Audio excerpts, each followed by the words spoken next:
Christiane Singer, dans Une passion, ce superbe roman qui vous a valu en 1993 le prix des écrivains croyants de langue française, page 26, vous écrivez, c'est Héloïse qui parle, Héloïse entre Abélard et Bernard de Clairvaux, entre la raison et la mystique. Elle écrit « Dieu n'a d'autres mains que les nôtres pour faire sur cette terre tout ce qu'il y a à faire. » Alors, la question que je pose à Héloïse, que je vous pose, est-ce que nos mains seront capables, au siècle prochain, de faire le travail qu'il reste à faire pour qu'il advienne?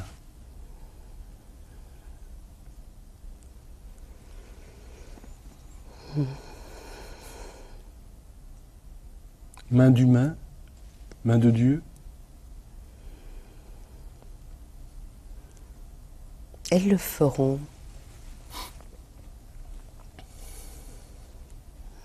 Moi, j'ai foi surtout dans tous ces merveilleux jeunes gens que je rencontre et qui ont de nouveau le sens de la solidarité que notre génération avait perdu.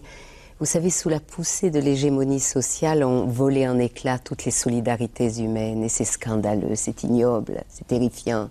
Quelle qu'elle soit, le couple, la famille, la guilde professionnelle, enfin tout ce qui était reliance entre les hommes.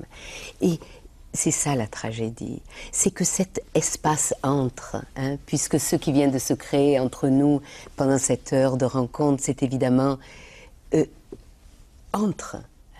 Ce que Martin Buber a appelé le « et » entre toi et moi, le mot important est bien sûr le « et ». C'est cet espace qui respire entre nous, comme l'espace qui respire entre les berges du fleuve. Cet espace de respiration, de cesser d'avoir la fixation sur les êtres eux-mêmes, mais sur cette relation entre eux. Et si nous parvenons à retrouver cette solidarité profonde d'être à être, à savoir que ce que je fais pour mon prochain, c'est au cœur de mon cœur que je suis atteinte par ce geste. C'est pas quelque chose qui est tourné vers l'extérieur. Je viens d'apprendre il y a 2-3 jours dans une ferme voisine qu'avait brûlé un élevage porcin, mais ça va vous paraître un peu bizarre de parler de... Tout est dans tout. Tout est absolument, et en particulier quelque chose qui ça vraiment pas à première vue de rapport. C'était justement un élevage exemplaire où les cochons vivaient en entière liberté. Et le lieu a brûlé où étaient tenus les petits cochons nouveau-nés. Qu'est-ce qui s'est passé? Toutes les laits se sont précipités dans le brasier. On n'a pas pu les retenir et elles y ont brûlé. Et ce que je trouve si beau là-dedans, c'est pas l'amour maternel, c'est pas de cela qu'il s'agit. C'est pas du tout cela. C'est qu'elles sont allées retrouver leur être profond. C'est une part d'elle-même qui brûlait dans ce brasier. Elle ne pouvait pas laisser brûler une part d'elle-même. Et c'est cette image que je trouve si forte. C'est pas aller chercher quelque chose d'extérieur à moi. Dans mon frère, dans l'autre, dans mon prochain.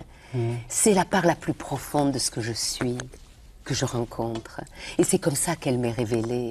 Et il est temps de retrouver cette relation-là. Et en même temps, vous dites quelque part... Nous devons délivrer le monde de nous-mêmes. Vous racontez ce retour à Vienne d'un rabbi qui vit aux États-Unis. Ah oui, si vous permettez que j'évoque cette histoire, c'est une des histoires avec laquelle je termine un livre dans lequel j'ai mis beaucoup de moi-même, qui s'appelle Rastenberg, qui est l'histoire de cette étrange maison où je vis, où la vie m'a jetée, en somme. Et cette histoire m'avait tellement bouleversée, elle est à l'origine de l'écriture de ce livre. Un vieil homme, un vieux rabbin new-yorkais était venu à Vienne parler de la tradition dans un grand amphithéâtre de l'université.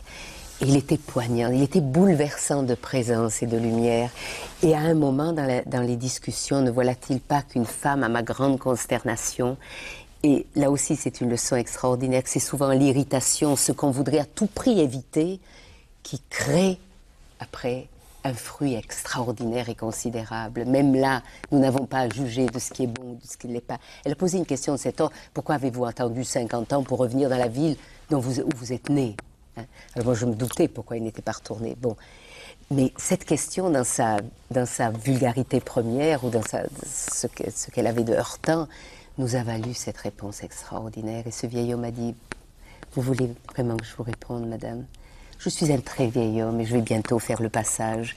Et je me suis demandé dans la profondeur de mon être, qu'est-ce que je pourrais faire